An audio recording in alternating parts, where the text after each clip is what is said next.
Savannah, welcome to our show. Thank you. Welcome to our show, Lee. How are you? I'm doing great. Good. I am feeling excited about the holiday season. Do you get into things? Like, do you do the lights? Do the traditions? We do a Christmas tree with lights. Okay. And if So one of our baseline. boys wants to do other lights around the house, then we welcome that. Nice. Yes. Do you personally decorate the tree? Some years, and sometimes I don't. Some years I don't, but yeah. So there's not like a specific kind of like We do not have a specific tradition around mode of decorating the events. tree. Yeah. Do you guys do PJs? Do we do PJs? Do you want to define do PJs? Like Christmas PJs? No. Oh my God, how we did cute when would I that was be? a kid. We Yeah. did when I was a kid, but yeah, no, we don't. Not anymore. No. That it doesn't feel like a tradition you would have, but I think it's a tradition I would love for you to have. Well, I appreciate that. Getting you and Laura and matching flannels. Yeah, no. I don't see it happening.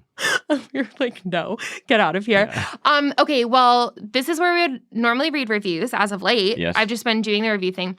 But something we keep forgetting to do. What's and that? I think we're on episode 12. So we have forgotten to do this. So you have forgotten it 12 times? I have forgotten to do this 12 times. Just explain who we are and Explain who we are. why we're here. Uh-huh. And Why are we explaining who we are? The reason we're explaining from my perspective is my friends have been texting me how much they love the show. Mm-hmm. And every time they say, also, who is Lee and why should we listen to what he's saying? And I think I felt like that was a compliment that was coming with a backward slap. No, it's not a backwards slap. We like the show, but why the heck should we listen to him? Well, they just want to know what is the credibility here? Because for me, they already know and they like me and whatever. So let's just talk a little bit about, like, who are you, Lee? Yes. So, what do you want to know? Tell me what you want to know. Tell me what your friends might want to know. You're from Alabama. I'm from Alabama. Okay. And what led you to becoming a professor in Nashville? Okay, here's the real. I'll give you the very quick version, and you can ask me to expand upon anything you want me to expand upon. I was raised in Alabama. I came to Nashville to go to Lipscomb University, David Lipscomb College at the time, to study engineering. And I then switched over to computer science and ended up completing a computer science degree. Between my junior and senior year in college, I finally yielded to a nagging sense of calling I had had since I was young to do some sort of pastoral work or teaching work, and decided that I would go on and finish my computer science degree and then go to seminary. And so that's what I did. And then along the way, my wife, whom I had met as an undergrad, she and I got married. She went out to Abilene with me. She did her MBA while I did my MDiv. Abilene? In Abilene, Texas, at Abilene Christian University. It was a wonderful It's Abilene. Abilene, yeah. Not Abilene. Correct, Abilene. Good to know. Yes. And it's not the same Abilene as the old song. You don't know the song, do you? There's this old song, Abilene, Abilene, prettiest town I've ever seen. Oh. Women there don't treat you mean in Abilene, Cute. my Abilene. That's Abilene, Kansas. Oh, Yeah, okay. which a lot of people don't know. But nonetheless, Abilene. So Abilene was good years. And then she and I went to Nairobi, Kenya for half a year, which was a life-changing experience for us. And then I got into graduate school at Notre Dame, where I studied Christian ethics / moral theology and did my PhD there. And then came back to Nashville and started teaching as a professor of theology and ethics. And I taught for 25 years, and then I recently stepped away from teaching. So that's a snapshot of my vocational pursuits. Of your vocational pursuits. Yeah. I've never asked you this before, but why didn't you go into like biblical studies? Why did you do ethics instead? Probably because of two things. One, while I was doing my seminary work, I got fascinated with the notion of intellectual history and the fact that the way people thought 200 years ago affected the way we took for granted what was true 200 years later. And so I thought, well, if that's true, then I need to know a lot more about intellectual history and the history of ideas. And then in doing my Christian ethics class in seminary, I got interested in a certain way of thinking about Christian ethics, namely through a sort of Anabaptist lens. And so I applied to study with people for whom that was very predominant in their thinking, and then got into one of those programs. Nice. And then why didn't you do church stuff? Why did you go down the academic lens or the academic path? Was that ever a thing that you thought you might want to do? Yeah, it was. I mean, I did an internship for 1 year. I took a year off from seminary and came back to Nashville to get married that year. And I worked in a church that year. And while it was a lovely experience, I discovered that was not what I was well suited for. Mm-hmm. That said, I did do youth ministry for 3 years when I was a PhD student. And yeah, believe it or not, yeah.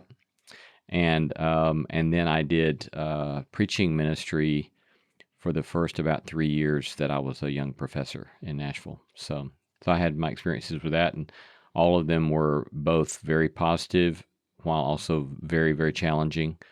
And I learned a lot from those seasons and very thankful for them. Yeah. But I don't think that's where the best fit for me. The academic life was for you. Yeah. And what part of, do you think, being a professor, why do you think you're so suited for that? And what do you find fulfilling about teaching people? Now, I know that you're stepping away from being a professor at a university, but you're just a teacher naturally. So What is that? I don't know. I love teaching. I mean, I remember telling my dad, calling him or emailing him or something, my first year of teaching, and I said something like, it's hard to believe they pay you for this because it's so wonderful. Lee! And so, yeah, I mean, it's wonderful to get to teach. And so, yeah, it's the classroom and also the writing. You know, I haven't got to do a whole lot of writing, but I've published 3 books. And I've read all 3. Yeah. 10 out of 10 for all of them. And, you know, and I like words and I like ideas and I like the way in which the power of words can change people's lives. Mm-hmm. And I think the academic life is well suited for helping you, schooling you, disciplining you to take words and ideas seriously at their best. Yeah, I love that. I think, too, when I was reading your books, which was right when I first met you gave them to me, and your writing voice sounds just like you, which is not true for me, for everyone. So, like, when I text with certain people, I can hear their voices when they're saying it. And when I read books, I can hear certain people reading it. When I was reading yours, I heard you saying it. Interesting. Yeah, it feels like an output of you. Yeah. Mm-hmm. Yeah, thank you. I appreciate that. And in a good way, because I think sometimes with academics, it gets a little mechanical and tiny bit stuffy. Yeah. But for you, I felt like your personality was in there. Yeah, thank you. Mm-hmm. I guess the other part that I should talk about, which is actually what leads us to doing this project together, is No Small Endeavor, right? Yeah, that's right. So back in 2008, we started a project that was actually at the time called Tokens Show. Mm-hmm. And it was a theological variety show. Mm-hmm. And so we started doing those live shows, and part of that was doing interviews with academics or, public intellectuals or best-selling authors of some sort, and comedic sketch, house band, vocal performances, all that kind of stuff, kind of the Prairie Home Companion kind of feel. And so we did that for years. Then in 2020, when the pandemic hit us, we started leaning into a podcast of long-format interview that became No Small Endeavor, the tagline of which is exploring what it means to live a good life. So that allows me to take my academic interest in the field of ethics and make it broader than theology. So I'll still kind of bring my theology self to those conversations, but we're talking to philosophers, activists, social scientists, neuroscientists, artists, all who are interested in the art of trying to live a good life, the art and science of trying to live a good life. And so it's a wonderful project that's been really, really fun. And then that ended up on getting syndicated on public radio. And so that's grown a lot and has been really fun. And we continue to do the live shows. But then along the way, we got the opportunity to do the Subtext. But like 3 short months ago. Yeah, before we get to that, tell us about yourself. Okay. I was born in Boston and moved to Tennessee when I was 11. So I feel like I grew up here. one of the few little unicorns who have been here for a long time. And when I went to college, I got my degree. My dad wanted me to be an accountant, just desperate for me to have any sort of viable job opportunities in the future. And I was just never going to be me, right? And so I was like, what about graphic design? And he was like, I'll settle for graphic design. I'll settle for it. And then I ended up changing again to what I really wanted to do, which was religion and art. That is what my undergrad is in. Literally the least viable job opportunity degree in history. Religion and art, or religion and the arts? I think it's just religion and art, but maybe it is religion and the arts now. I have no idea. Dr. Guthrie started it. I was one of the first ones to graduate in the program, so maybe they've changed the language around it. I don't know. But I think it's just religion and art. Yeah. With a minor in graphic design, because I was like, I promise I'll be a designer. I swear, I'll do it. And then I got married not long after college. I too worked at a youth group. I don't think I was allowed to be called pastor at this church, but I was a coordinator or something for the girl students, for high school students at a church here. Within 3 months knew, this life is not for me. I knew that I just was not good for my skill set and what I'm good at. And so luckily I got married 8 months later, and he lived in Georgia. So I had to move to Georgia. And then when we moved back to Nashville. Where in Georgia? In Atlanta. Okay. Yeah, Todd was a music director for a big church there in Atlanta. Okay. Yeah. And when we moved back to Nashville, because Todd, he was touring over 2/3 of the year, and I was by myself all the time. And I was like, I don't want to be in a new city by myself while you're touring all the time. So we moved back to Nashville so I could be around people. And then he got a job with a different musician. And then that's when I kind of felt I don't know if I would call it a nagging sense of calling or whatever. I think how I would describe it is I have this sense, and I still have this sense that, not in the same way that you are, but that I'm pretty good at teaching people things in ways that they can understand. And I want to help make complicated things accessible for people. But in order to do that, I knew I needed further education. And for me, that was going to be in the field of Anabaptist studies. And so I got my master's with Greg Boyd at Northern Seminary in Anabaptist studies. And then, over the years have just been trying to figure out what are some ways that I can help people think through their faith and God and all of that stuff that are fruitful and accessible. And that has led to the subtext for me too. Yeah. Yeah. I mean, I think that the kind of teaching the way you make challenging ideas accessible is great. I think you're really good at that. Yeah. And that's a crucial kind of skill set. I mean, it's kind of the point of the show. Yeah, that's right. Is that it's so important for people. I always joke, there are literal scholars right now who are experts on 3 words in the Hebrew Bible or something, for sure. Right? And it's they go so deep into those things. And it's for the ordinary person, there's probably something so meaningful in that research for them, but they need a translator to be able to get there. And I think what I really love is I'm never going to be the person who wants to study 3 words for the rest of her life. I like learning about a lot, but I can go in there with you and kind of forage and help bring it out for an ordinary person. Well, I think what's so interesting that we have ended up doing this together is that that's the way I've also thought about my writing and my teaching.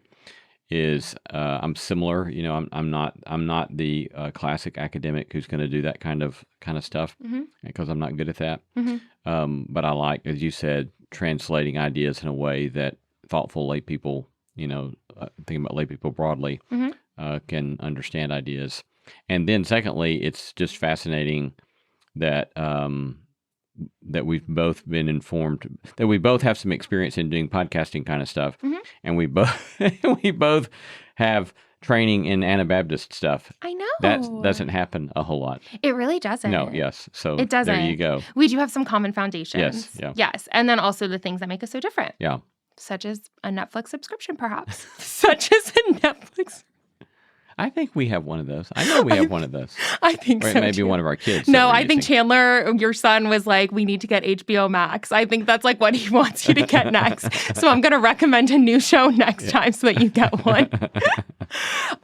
So that's our origin story. That's why we're here. Our origin story. And that's why you should pay attention to what Lee is talking about and then listen to the translations that I offer. That is why we're here and what we're doing. We'll find out if that has any credibility with your friends as to why they should pay any attention to me. Literally so true. Yeah. I'll let them know. Okay, let's start the show.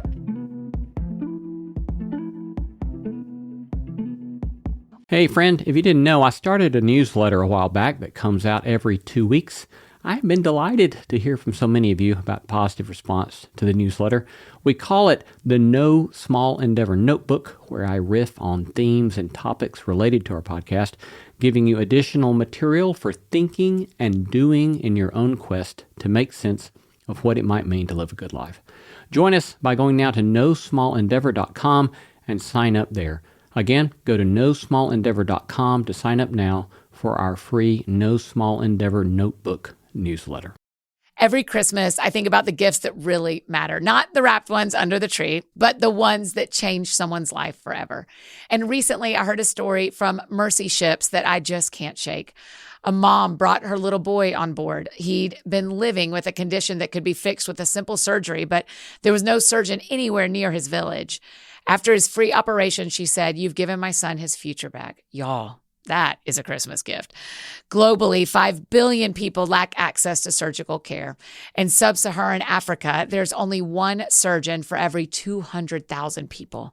But Mercy Ships is stepping into that gap in the most beautiful way, bringing free, life-transforming surgeries to people who would otherwise have no access to care. They help the blind see. They straighten twisted limbs. They remove deadly tumors. They treat cleft conditions and so much more.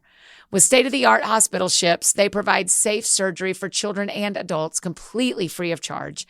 And it's all powered by an all-volunteer crew of surgeons, nurses, engineers, cooks, people who give their time and talents to make the world better. And here's where we get to help. Your donation provides free, safe surgeries to people in desperate need of hope. This Christmas, you can make your impact felt, and every gift is matched. Please donate today at mercyships.org/podcast. That's mercyships.org/podcast. You know how every year there's that one holiday moment that becomes a family favorite, like showing up to a Christmas dinner and bringing a dish that turns out to be the hit of the night?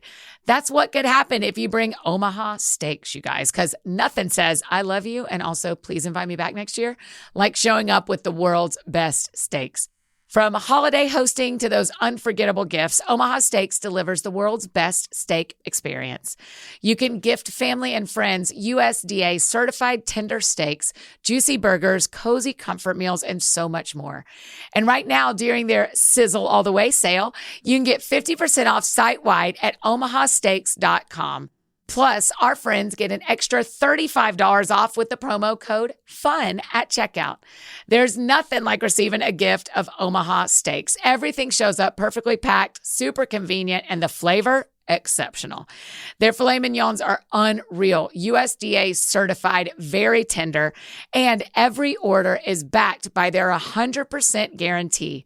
They've been America's original butcher since 1917, a family-owned company with over 100 years of expertise, and you taste that care in every bite. It's not just steaks, burgers, chicken, pork, seafood, dessert, they've got everything. So save big on gourmet gifts and more holiday favorites with Omaha Steaks. Visit omahasteaks.com for 50% off site-wide during their Sizzle All the Way sale. And for an extra $35 off, just use the promo code FUN at checkout. Terms apply. See site for details. That's omahasteaks.com, and the code is FUN.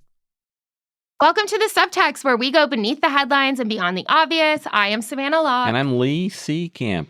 Listen, if you like what we're doing and want to help us get the show in front of more people, do us a favor by following and rating it wherever you listen. Leave a review, give us 5 stars, hype us up, and if you want to watch full episodes, you can find them on YouTube and Spotify.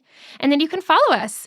at the Subtext Show, you can follow me at Savannah_Locke and then Lee at Lee C. Camp to help him meet his goal to become famous on the internet. And if you have any questions or suggestions for the show, just DM us on Instagram at the Subtext Show and let us know what you think. All right, Lee Camp, are you ready to go? I'm ready to roll. Lee, today's subject is wild. It's wild, and I'm very distressed about it. Are you? Yeah. Okay, I was hoping that you would care because part of me, when I was writing this brief, I was like, I don't know if you're gonna latch on or care, but I'm thrilled that you're disturbed. Well, everybody ought to be disturbed about it.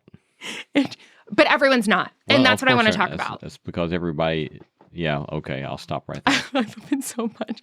Okay, so However, I might have some things to say about it that surprise you. I bet you will. Yeah. You typically do. Okay, so I want to talk today about AI artists and musicians taking over the Billboard charts. Yes.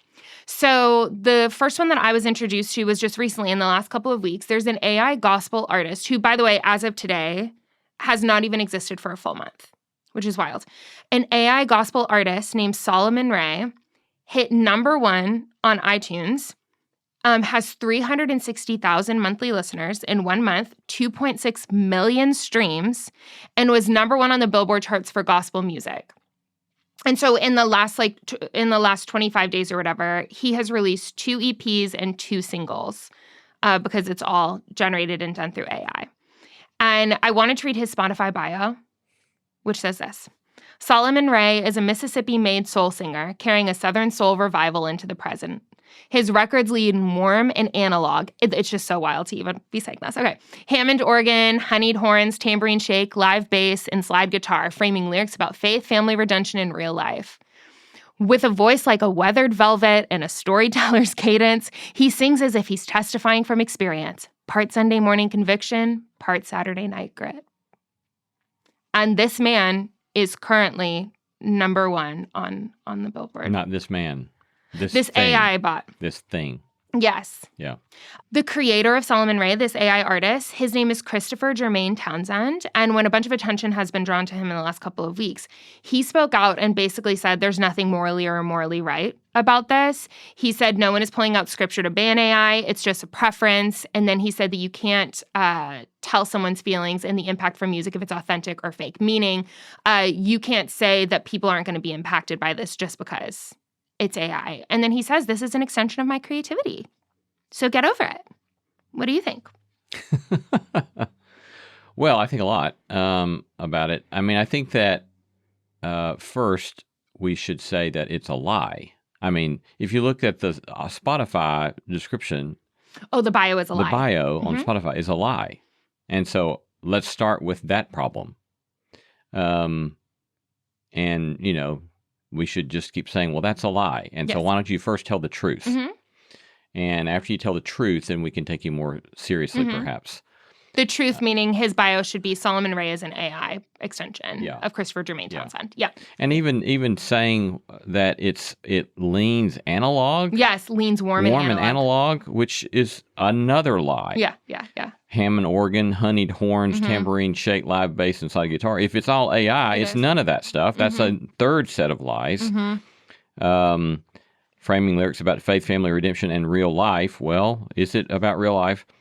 And with a voice like Weathered Velvet. No, it's not a voice like Weathered Velvet. It's a voice like AI would predict Weathered Velvet might sound like, and so forth and so on. So anyway, it's just a bunch of lies, and that's one place I would want to start. Yeah, because so for you, there is some morality potentially wrapped up into it because it's lying. Yes. Okay. Yeah. Nice. Yeah. What would you say about some artists, Christian artists specifically, and I want to get into the country world next because this is happening there too.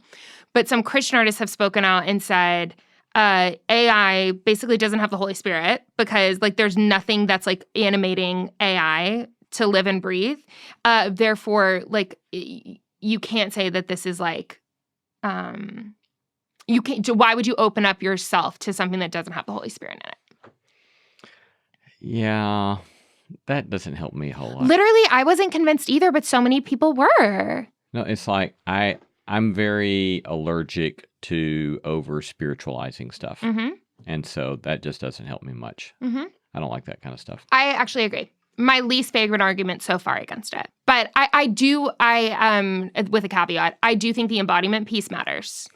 Well, I mean, before we go to that, though, I would like to say that I do think that it's easy, because this is so new, the AI thing is so new to us, it's easy for us to think of that as qualitatively different in our human experience. Okay. And it seems to me that it's not necessarily qualitative different, and more it's just further out on a spectrum of where we've already been. So, for example, I started thinking, knowing we were going to talk about this, I started thinking about this morning, and I thought, okay, well, let's think about the word artificial just a second, artificial intelligence. And then think about the words, the etymological relations to artificial. Mm-hmm. There's artifice, there's artifact, and there's art, right? And so it's like all of these things are related, but those are all just kind of different places of some sort of human productivity. AI itself is also human productivity, right? Humans made this stuff. And so that's also true. The spectrum is true with regard to even the way art has been a consumer commodity in the American context. So here we are in Nashville, Tennessee, home of the Grand Ole Opry. And so years ago, when I was thinking about starting a variety show, I started reading some of the history of the Grand Ole Opry.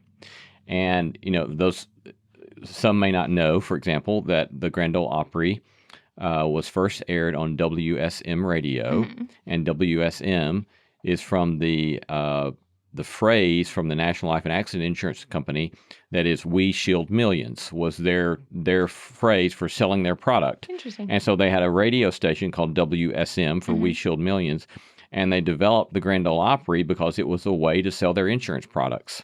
Moreover, if you go back and you look at the very earliest pictures of the people that were on the Grand Ole Opry that they were doing down at what we in Nashville call the Belcourt Theater, they had one of the theaters there, and they were doing the Grand Ole Opry. And you look at the cast photos, they were dressed in their Sunday best. I mean, it was suits and ties and dress shirts. And these people took their art and their country music seriously, right? It was the marketers who got them to dress up in their overalls because they could sell more insurance that way.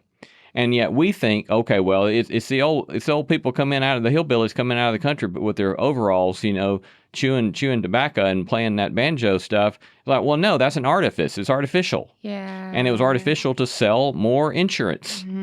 And so it's like, and then come more recently, right?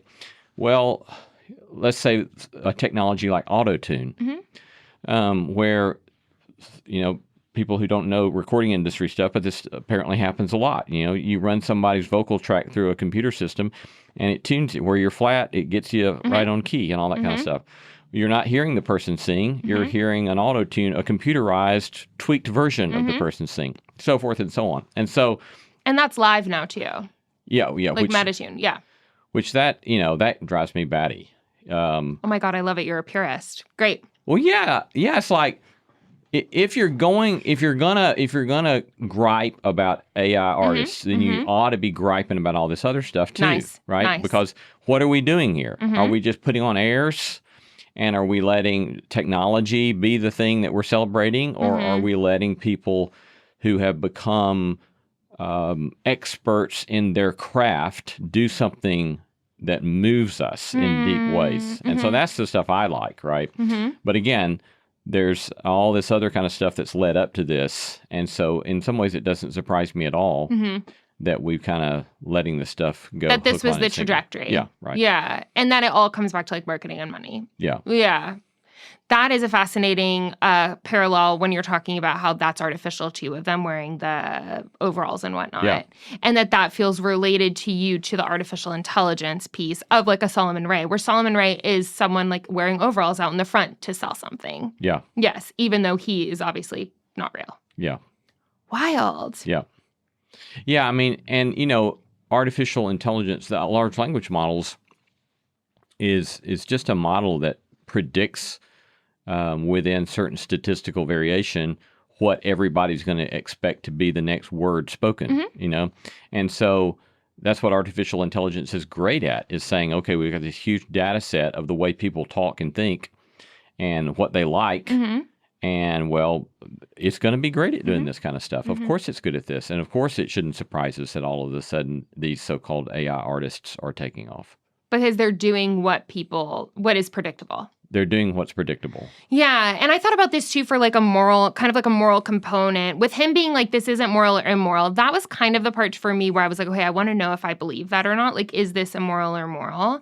And it's probably complicated. But one part that I did want to challenge him on with that is because AI populates from everyone else's art and everyone else's voices. Like, it's not like this voice came out of nowhere. It's pulling from other people's. That part feels icky to me, where I'm like, his voice wasn't invented out of nowhere. It's pulling from and training from real people's voices. And those people are never going to get compensated or whatever for, or honored or credited for any of that. And instead, this is kind of populating from that. What do you think about that? I'm very sympathetic to that critique, and I think that is indeed a serious problem with all the large language models, because it's not just artists, it's also authors, it's academics, people who have given their lives to production of knowledge. And so, yeah, that's a huge problem. It has been so delightful to see more and more listeners like you sign up for NSC Plus. Our growing community is made up of intelligent and thoughtful people looking for a holistic approach to human flourishing. Signing up for NSC Plus is also a way to support the show and the work we're doing, and in fact, we depend upon that kind of support. But in addition to supporting the show, you'll get exclusive access to bonus content, and the No Small Endeavor you've come to love will be completely ad-free. In fact, you won't even hear ads like this one. So go to nosmallendeavor.com and click Join NSC Plus to become a member of our community today. Join for as little as $5 a month. Again, go to nosmallendeavor.com, click on that red button that says Join NSC Plus to become a member today. At the same time, I'll also say it seems to me that there is still a continuum thing here, because it's like, and it goes back to the debates about cultural appropriation, right? So, what is rock music except cultural appropriation as a genre, right? It's cultural appropriation.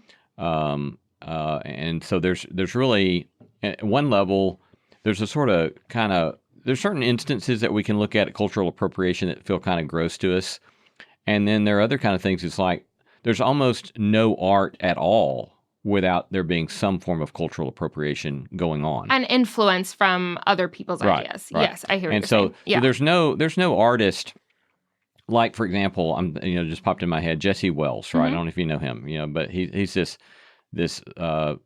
lovely, crazy guy from Arkansas who's, if you look up his videos, he's standing out there in overalls himself on a power line in Arkansas singing these incredibly incisive songs of social critique, right? Singing the headlines. And it's brilliant. I think he's just brilliant. Yeah. But, would there be a Jesse Wells apart from Bob Dylan? No. I don't know if there would be, right? Yeah. And would there be a Bob Dylan apart from, traditions of the blues and so forth before him? Yeah. And so it's like we're all always standing on the shoulders of people who've gone before us. Yes. And so there's nobody in a vacuum that does cultural productivity. And so, again, with AI stuff, there does seem to be potential problems with this kind of thing that we would seem to be obviously kind of gross to us, of appropriating, taking other people's creativity without giving any sort of honor or compensation for the work that they've done. Right. And yet at the same time, there is still the reality that none of us does cultural artifacts in a vacuum. Yeah, by ourselves. Yeah, this is the exact, first of all, a brief pause. Someone literally messaged about Jesse Wells and wanted me to ask you if you had heard of Jesse Wells before. Yeah, a girl named Maggie said, has Lee heard of Jesse Wells? Obviously his songs are topic enough, but I also think the idea of folk music and social media is interesting. And then she also recommended a song called Hillbilly Hymn for You by Nathan Evans Fox. I don't know if you've ever heard of that. No, but the fact that literally I had that on my list to talk to you about, and when you said it, I was like, oh, that's thrilling. Yes. Yeah. Maggie, you know him. You know Lee. But I was literally just having this conversation with a musician friend of mine who he has embraced AI, honestly, like putting in prompts, doing the whole thing, using it for different production pieces and all of that stuff. And I talked about like this population piece of like it's being populated from other people's work. And he said, well, we do this all the time. Like I do this. Like my first EP that I ever recorded in college was called Child of Dust, off of a sentence where Dr. Guthrie, who started the religion and arts program, has this line where he says, we're creatures of glory and children of dust. And it was just so meaningful to me. And I wrote a whole EP around it. And what my feedback to that was, though, is that was a human process. Like what I did was human. Like I read it. It impacted me. I wrote a whole entire thing based off of it versus the automating it's the speed. It's the lack of friction. That's the piece that's concerning to me, where it's like instead of me encountering someone in the wild, having a conversation and writing a song based off of it, which is an organic process, what happens when a machine is able to pull from an infinite number of sources with no cost and no friction to that? That's the piece to me that feels just more concerning. Yeah. Yeah. Yeah. Yes, it's concerning to me as well. But of course, it raises questions about, can you, let's think about ditch digging a minute, right? You can do that in a frictionless way with a backhoe, or you can do it in a high friction way with a shovel. With a shovel. Yep. And so at what point is that an apt metaphor for the use of technology or not? Yeah, and I don't presume that it is an apt metaphor, right, but it still is a metaphor that we're going to have to grapple with regard to all uses of technology. That's good. And so, I think one of the reasons, I suspect that one of the reasons that you have a revivification of various craftsmen and craft trades and that sort of stuff is that we increasingly care about something that seems to be more authentically human. And so if you've got furniture that somebody made in their shop, there's a high value placed on that now, right? Whereas if it's manufactured, in the thousands, then we don't care about it as much. The table made in a manufacturing process still works for us fine as a table, right? But we start to give more value to the craftsman who can do this by hand. And so I think that that's another kind of metaphor that has to come to play in all of this kind of stuff, is that what are you really going to give yourself? What are you going to place value upon, and based upon what? Yes. Yeah. Yes. I love that. I like that. Maybe better than the ditches. Maybe better than what? Better than the ditches. But you can see how the ditches still... I 100% see what you're saying with the ditches. Because it's like, most indie music these days is only possible due to the incredible amounts of technology that people can have in their house. It's accessibility. And I think that's the most positive side of technological advancement, is the accessibility for more people to be able to express themselves through art. Yeah. I think that's beautiful. And I think that is to me the most compelling piece of AI that I've heard. That I'm like, yeah, I see that, and I want more people to be able who don't have the income or don't have the accessibility to different technology or to different equipment or whatever, to be able to express themselves. I think that's the most compelling piece. I don't know that it outweighs the negatives, but I do think there's positives there. And that's on that. Okay, next. There is, I wanted to go outside of the Christian realm just to talk about how this is kind of affecting everyone. An AI country artist called Breaking Rust has almost 3 million monthly listeners on Spotify alone. And he... Yeah, can I just interrupt just a second? Did you listen to it? No, I didn't. But I'm going to be snooty here. Yeah. And say, I love old country. Okay. I Willie Nelson. I still listen to Willie Nelson, Merle Haggard, Don Williams all the time. I love 70s Nashville music. And contemporary country is just not really my thing. Yeah. And so if we go back to the kind of predictability pattern thing, we ought to just pause a second and say, what does it tell us about contemporary country music when someone who can immediately become a breaking artist is named Breaking Rust? You can't. Yeah, I think you would die if you saw the music video. I think you would die. Lord have mercy. Yeah, I know. It's very new country, to your point, too. Yeah. I don't have a dog in the fight of country music, so I don't really understand. I've heard of the people you talked about, but I don't know much about them. But yeah, it is so very painful that you say that way. I've heard of those people, but I don't know. I will say I did them. we did this event for No Soul Endeavor a couple of months ago maybe, and you sang On the Road Again with Willie Nelson. And when I saw that it was on the set list. I did not sing with Willie Nelson, to make that clear, though I would love to sing with Willie Nelson. Is he alive? Yes. Okay, nice. He is alive. So, okay. He's a beast. He's 90 and he's still doing shows. Is he? And he apparently still smokes pot like nobody's business. The dream, Willie. But when I saw it on the set list, I was like, I don't think I've ever listened to Willie Nelson on purpose, like ever. And after that, that day when I was getting ready, I listened through a bunch of songs and I really enjoyed it. Yeah, of course, he's the best. It was beautiful. Yeah. I know that John Denver. I bet no auto-tune for Willie Nelson. No auto-tune for Willie Nelson. Yeah.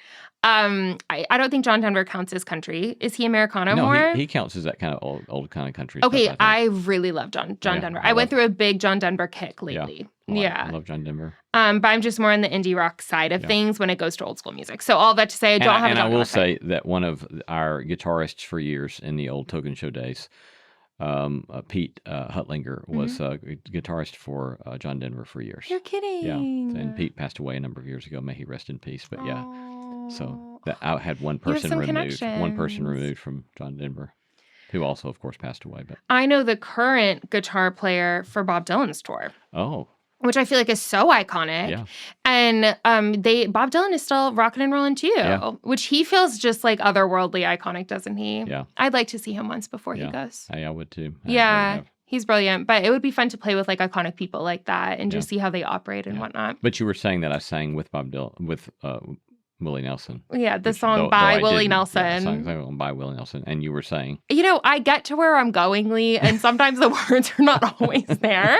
But I listened to Willie Nelson's discography, is my point. And it was like for several hours I listened while I was like cleaning the house and getting ready. And I really enjoyed my experience. Yeah, good. I really liked it. Good. Breaking Rust is not that. So he downgrade your expectations like by 10 million. But he's so successful, and he was the number one song overall across genres. Like an AI artist had the number one song across all genres, which is kind of just startling. And Billboard reported that at least one AI artist has debuted in each of its past six chart weeks. But they said that the figure could be more because right now there's not any structures in place where people have to mandatorily report that it's AI. Meaning, I could upload something under my own name that was all done in AI, where my voice is AI, everything, but I don't have to report that. So then songs can be premiering or whatnot, and it could be AI and no one would know. Yeah, that's wild. Isn't that fascinating? Yeah. Lastly, and then we can talk about this, there was an AI artist that signed a $3 million record deal.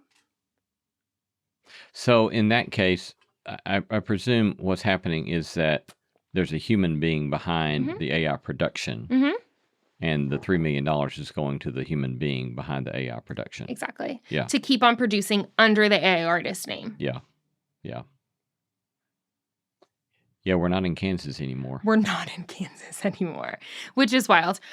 So something that I was wanting to talk with you about, and this kind of goes back to your history of like the Belcourt and the Grand Ole Opry, which goes back to marketing and money, is you would think like labels and creative organizations would be like, we want to protect our artists. Like, let's figure out a way to regulate AI or just maybe label it. Like where Meta, for example, you have to like label, you're supposed to label that it's AI or not. But instead, the opposite is happening, and labels are actually like the top 3 labels just signed a huge deal with an AI company.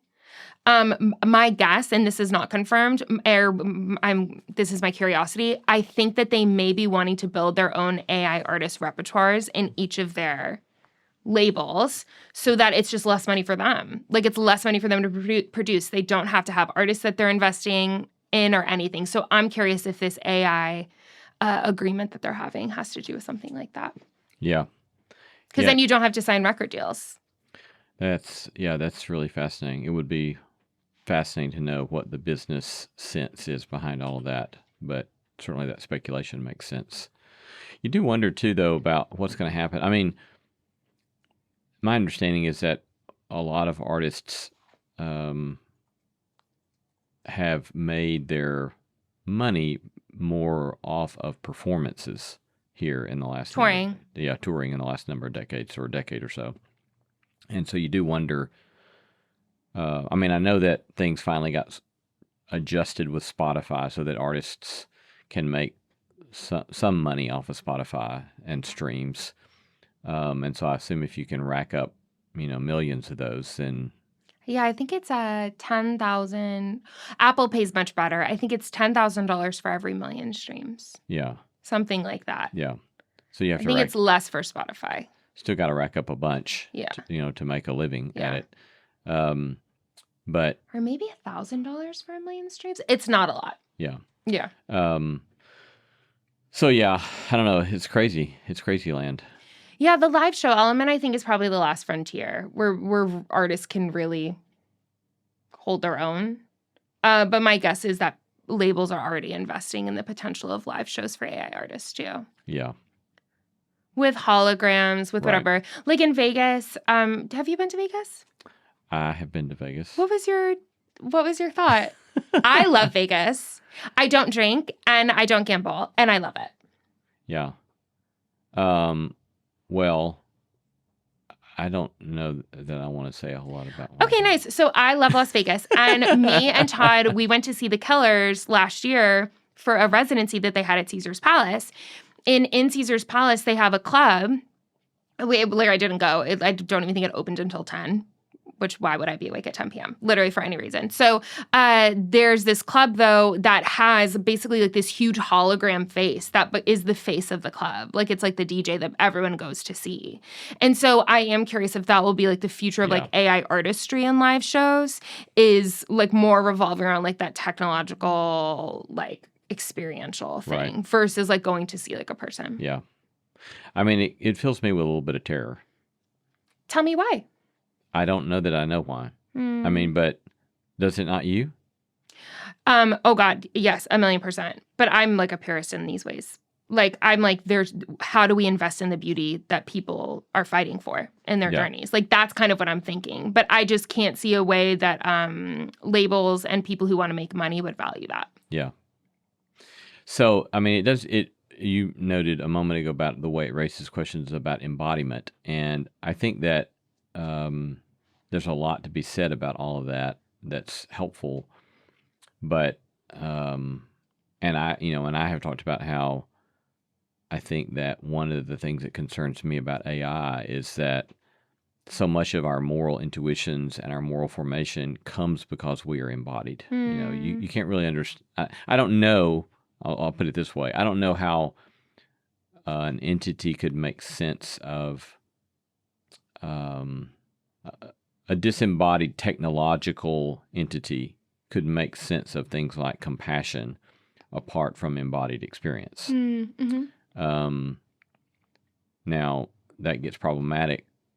The reason I was so careful about that is that when you start thinking theologically about the divine and the ways in which the human has to be somehow encapsulated within divine potency or whatever, that gets complicated quickly. But that's why I said I don't know how a technological entity, apart from having a body that doesn't have a body, could facilitate or experience empathy or compassion. And so, or courage, or, what does it mean to be courageous when you don't really have to deal with fear? That is a embodied experience in our brainstem or whatever, so forth and so on. At the same time, there's this problem that for centuries, one of the things that a lot of the philosophers and theologians said is that the thing that makes us different than animals is not our body. It's the fact that we reason and that we have rationality. And now it's interesting that now that machines can maybe outdo us with regard to reason and rationality, we're saying, oh, wait, what makes us special are our bodies, which is very ironic, and I admit that because I've been one of the ones that's been saying that. But it's like, oh, well, wait a second. So what do we do with that? And I'm not sure yet. Lee, that is a full circle. It is a full circle. Yeah. And I think the answer to that, though, is that it's a holistic vision of what it means to be human. It's that we are rational, embodied creatures that experience a full range of experience, of pain, of joy, of pleasure, of fear, of delight, and that it's an all-encompassing vision of what it means to be human. And it's not clear that a machine can do that. Yeah, it doesn't, at least not right now. Yeah. Because this is what this whole thing has got me thinking through. For me, I am an artist and I will always create. Like, I know that about myself. That's just kind of how I'm always going to have output in the world. I worry though that this will put barriers in the way for other artists to be able to really create something that means something and that costs something and that they've had to feel and live and journey through. I think through the lens of artistry and how can we make sure that artists are given space to not output 2 EPs and 4 singles or whatever in 21 days. No human who's paying attention to their lives can compete with that pace. And so I think I'm thinking through the slow cooker piece of a creative life and how can I maintain that in myself and how can I preserve that in myself, but then also how can I help contribute to the preservation of that with other artists and creatives. So that's kind of one direction that my mind goes in. And then the other direction that my mind goes in is less about being an artist or creative and more being, to your point, human. And I don't know if you ever saw the show The Good Place. Do you remember that? Yeah, some of it, yeah. But basically one of the big themes of the show is they get to the good place, aka heaven, and nothing's wrong, and then they're we want to die. Get me out of here because nothing's imperfect. Yeah. And I do wonder, and this might be a little bit of a rose lens way of seeing it, but I am curious if some sort of hunger for imperfection and human vulnerabilities and all of that will develop eventually or start to grow in some people who just want something real. Yeah. Versus, I don't know, but I don't know if that's hopeful or too hopeful or naive. I think that's, to me, when I think of best case scenario, that's what I think of. Yeah. And at the same time, there's even, in, what is it? Google Notebook, where you can, which is this fascinating AI platform where you can go in there and say, you can take, let's say you've got 20 pages of notes on something that you need a quick overview of. You throw it into Google Notebooks and say, give me an 8-minute podcast on this, summarizing this stuff. And a couple, 5 minutes later, you can download your MP3 and listen to it. And a man and a woman are talking about what's in there and teaching you about the material. And watch this, they stumble as a form of authenticity. You're kidding. No, I'm not. You're kidding. No, I'm not. And so they'll do these little stumbles, and as a way to make themselves more real. And so it's the quest for fake authenticity just keeps going way down, all the way down to the root. Lee, it seems. That's disturbing. Yeah. So, because I almost wonder, because I actually think that product is a great idea, especially for people if they're oral learners or something, they want to, or oral learner, is it AURAL? Oral, I think so. I don't know how to say that word, but that kind of learning. That's a cool way where I'm totally. If I could take notes and then have someone where I could hear it, great. It feels dishonest to me to have the fake authenticity. I want there to be a purity of transaction of this is AI giving you something. I had a very good friend who a couple years ago, I hadn't talked to him in a while. I said, what are you doing? And he's a voice actor. And he said, I've been working on, and I won't tell what restaurant it is, but it's one that has a drive-through. Yeah. And they were working on AI stuff and automated stuff to take orders in the drive-through. Yeah. And so he was like, he and one other, he along with another kind of big company were competing for which one was going to get this contract. Yeah. And so he would just record stuff, and they were leaning towards him. And I asked him why, and he said, well, you know, I'm dyslexic, and so I make mistakes. And because I make mistakes, I was on the top of the heap, because if they could have me making mistakes and repeating back the order, then it seems more real. Wow. Isn't that wild? I don't know what came of that story, because I haven't checked in with him to find out actually how all that played out. But it just, it's the quest for a fake authenticity is so prevalent right now. That hurts me to hear. Like, it literally hurts me. And I wish that there was more transparency in that area that was being advocated for. Because I don't think all of these tools are bad tools, like, at all. But I do wish that there was more transparency around, like, this is not real. Well, and and that's another big thing right now is that there's this from the very top levels of federal power. Even this week, again, there was this a new executive order that wants to block states from having any sort of regulations around artificial intelligence. I saw that, yeah. AI deregulation. And but meanwhile, here in Nashville, our governor, who's no left-wing progressive, was pushing, and the state legislature passed, as I recollect, some sort of law regulating AI, precisely because of the things that you had said earlier, is that you want to honor the creativity and the work of the creators, and wanted some sort of regulation on AI. But the kind of the madness to deregulate that's very frightening to me. It is frightening. And I also hate that I'm happy that our state is doing that. Shout out to you, Governor Lee. The second part that when you were just talking, it made me think of, which we talked about Oppenheimer like a long time ago, but like taking the best parts, how like these systems and powers that be will take the best parts of us as humans and then like corrupt them for their own gain. This feels like that to me too. Of like music is such a gift to us as like humans, and we've been like singing for forever. And like I think about like Miriam's song in the Bible and like all of this like how it's been a natural expression of what it means to be human and to celebrate certain moments and to grieve certain moments, and how that being swept up into the system, and it has been in ways probably starting with a long time before record labels, but that is another example, like how that gets swept into a machine.